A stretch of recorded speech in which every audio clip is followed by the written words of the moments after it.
এই 12টি কাজ করলে আপনার নামাজ কখনো কবুল হবে না, আপনার ইবাদত কখনো কবুল হবে না। এই 12টি কাজ যদি করেন, আপনি যত ইবাদতই পড়েন, যত নামাজই পড়েন, যত তাহাজ্জুদি পড়েন না কেন, আপনার কোনো ইবাদত আল্লাহ পাকের কাছে কবুল হবে না।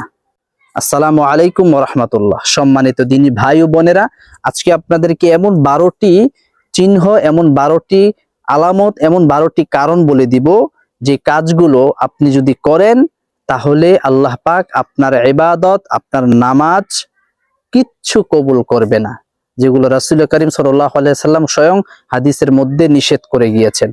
তাহলে চলেন আমরা সেই 12টা কাজ কি সেগুলো আমরা জেনে আসি এবং আমরা আমল করার চেষ্টা করি, এগুলো আমরা বর্জন করব ইনশাআল্লাহ। আর ভিডিওটি ভালো লাগলে অবশ্যই অপর মুসলমান ভাই বোনের কাছে শেয়ার করে দিবেন, যাতে আপনার একটা শেয়ারের মাধ্যমে তারাও জানতে পারে ইসলামের এই বিধিবিধানগুলো।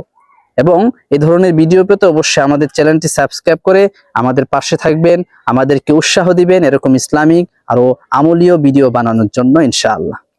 তাহলে নাম্বার 1 যেটা বলবো সেটা হচ্ছে অমুসলিম মুসলমান হয়ে আবার শিরক করলে। অর্থাৎ মুসলমান ছিল না, বিধর্মী ছিল, হিন্দু ছিল, ইহুদি ছিল, খ্রিস্টান ছিল, সে আবার মুসলমান হয়েছে। হওয়ার পরে যদি সে শিরক করে, সে ইহুদি বা হিন্দুত্ববাদী অথবা বিধর্মীর যে কাজগুলো এগুলো আবার করে, তাহলে তার নামাজ রোজা কিচ্ছু কবুল হবে না আল্লাহর দরবারে। হ্যাঁ, তবে এটার শর্ত হচ্ছে সে যদি আবারও তওবা করে, তাহলে এটা শর্ত হচ্ছে তাকে ওই দেশ, হিন্দু বা বিধর্মী যে ইহুদি যে মতবাদী যে দেশ, সেই দেশ ত্যাগ করতে হবে, তাকে সেই গোত্র ত্যাগ করতে হবে, করে অন্য কোথাও গিয়ে তাকে আশ্রয় নিতে হবে এবং তওবা করতে হবে। এছাড়া তার নামাজ রোজা কোনো কিছুই কবুল হবে না। যদি সে মুসলমান হওয়ার পরে পাক পবিত্র হলো, এরপর আবারও শিরকে জড়িত হয়ে গেল। এরপরে নাম্বার 2 যেটা বলবো সেটা হচ্ছে অপবিত্র অবস্থা নামাজ পড়লে।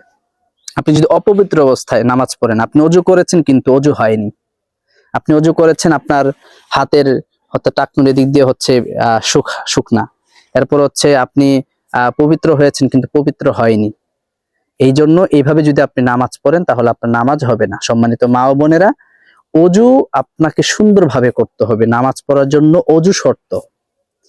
নামাজের চাবিকাঠি হচ্ছে ওযু। ওযু সুন্দরভাবে করতে হবে। অর্থাৎ আপনি যদি ওযু এমন ভাবে করেন যে আপনার পশমগুলো শুকনা রয়ে গেল, তাহলে সেই ওযুতে আপনার নামাজ হবে না। এই জন্য অপবিত্র অবস্থায় যদি আপনি নামাজ পড়েন তাহলে আপনার সেই নামাজ আল্লাহর দরবারে কবুল হবে না। নাম্বার 3 যেটা আপনাদেরকে বলবো সেই কাজটা হচ্ছে হারাম পথে উপার্জনকারী ব্যক্তি।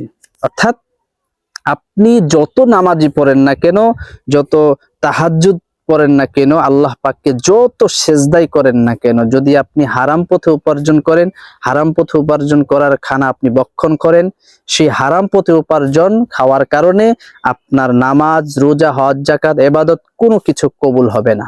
এই জন্য সম্মানিত মা ও বোনেরা এবং ভাইয়েরা, আমরা হারাম পথ থেকে ফিরে আসব, হালাল ভাবে উপার্জন করার চেষ্টা করব। যদি হালাল ভাবে উপার্জন করতে গিয়ে আমরা অল্প পাই, এটার মধ্যে আল্লাহ পাক বরকত দিবেন ইনশাআল্লাহ। হারামের মধ্যে কোনো আরাম নাই। এই জন্য হারাম পথে যদি উপার্জন করেন, তখন আপনার এই নামাজ, রোজা, হজ, যাকাত, তাহাজ্জুদ কোনো ইবাদত আপনার কবুল হবে না। এরপরে নাম্বার 4 আপনাদেরকে যেটা বলবো সেটা হচ্ছে মহিলাদের ব্যাপারে। রাসূল বলেছেন, ওই মহিলা নামাজ আদায়কালে যদি খিমার অথবা উড়না ব্যবহার না করে। মা ও বোনের অনেক সময় নামাজ পড়েন, তাড়াহুড়ো করে নামাজ পড়তেছেন, আপনি উড়না দিয়ে আপনার সতর ঢাকেননি। মহিলাদের সতর কোনটা? মহিলাদের সতর অনেক উলামা একরাম বলেছেন যে এই তার চেহারা এবং 2 হাতের কবজি, অনেকে বলেছে পায়ের পাতা, এগুলো হচ্ছে এটার ভিতরে যত কিছু আছে সবগুলো সতর। আবার অনেকে বলেছেন পায়ের পাতা এটা সতর অন্তর্ভুক্ত না।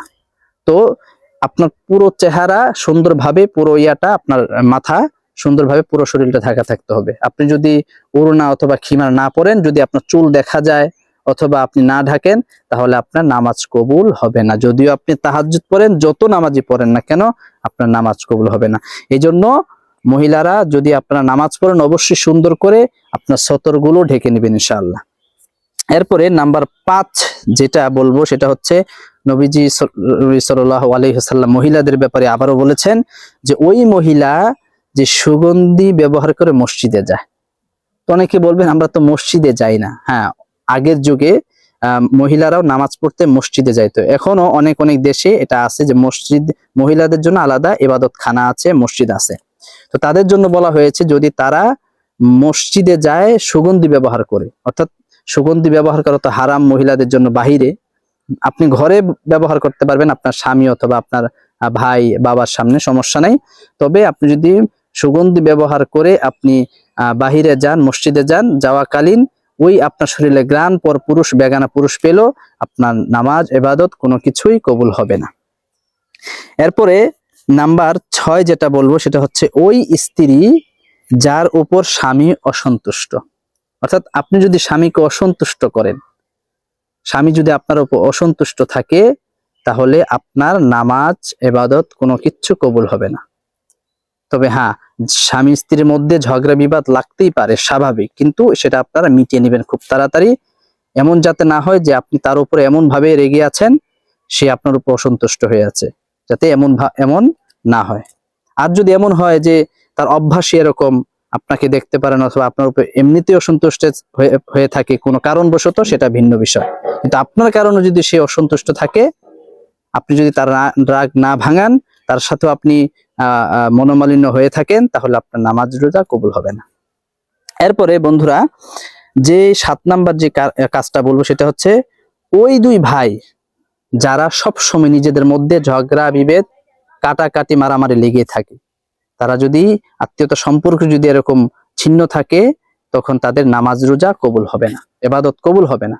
এজন্য অবশ্যই ভাই ভাইদের মধ্যে মিল মহব্বত, ভালোবাসা থাকতে হবে।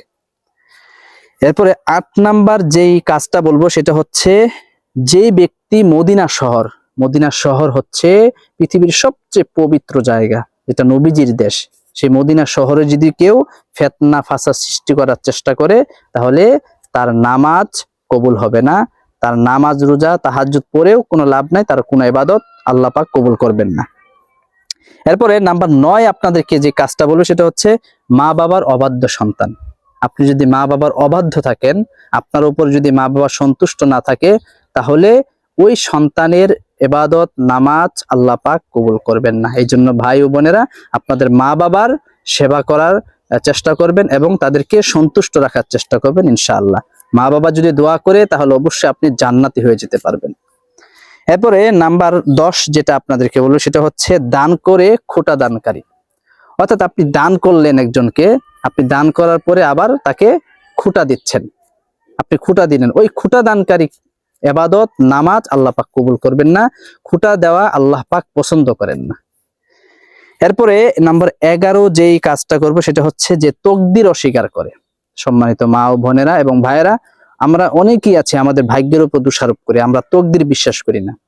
যে ব্যক্তি তকদির অস্বীকার করে, ভাগ্যকে অস্বীকার করে, তার নামাজ ইবাদত কোনো কিছুই আল্লাহ পাক কবুল করবেন না। আল্লাহ পাক তার উপরে নারাজ থাকবেন, অসন্তুষ্ট থাকবেন। এরপরে 12 নাম্বার লাস্ট যেই কাজটা আপনাদেরকে বলবো সেটা হচ্ছে ওই শাসক সম্পর্কে যেই শাসক আল্লাহর বিধান অনুযায়ী বিচার করে না। অর্থাৎ যে ঘুষ খায়, সুদ খায়, ঘুষ খেয়ে সে ন্যায়ের পক্ষে বিচার করে না, সে অন্যায়ের পক্ষেই রায় দিয়ে দেয়, অর্থাৎ মাজলুমের পক্ষে থাকে না। এই যে ওই শাসক যদি আল্লাহর বিধান অনুযায়ী বিচার না করে, তাহলে তার মন গড়া যদি বিচার করে, তাহলে আল্লাহ পাক তার নামাজ ইবাদত কোনো কিছুই কবুল করবেন না। তো সম্মানিত ভাই বোনেরা এবং মা ও বোনেরা, আপনাদেরকে যে 12টা কাজ বললাম, এই 12টা কাজ থেকে অবশ্যই বেঁচে থাকবেন। এই 12টা কাজ যদি আপনারা করেন, তাহলে আপনি যত তাহাজ্জুদ গুজারি হন না কেন, যত দান খয়রাতি করেন, যত ইবাদত, যত নামাজি পড়েন না কেন, আল্লাহ পাক আপনার সেই ইবাদতকে কবুল করবেন। আল্লাহ পাক আমাদেরকে এই 12টা কাজ থেকে বেঁচে থাকার তৌফিক দান করুক ইনশাআল্লাহ। আপনি শেয়ারের মাধ্যমে আরেক ভাইকেও, আরেক বোনকে ওগুলো জানিয়ে দিতে পারেন ইনশাআল্লাহ। এই ধরনের ভিডিও পাওয়ার জন্য অবশ্যই আমাদের চ্যানেলটি সাবস্ক্রাইব করে আমাদের পাশেই থাকবেন ইনশাআল্লাহ।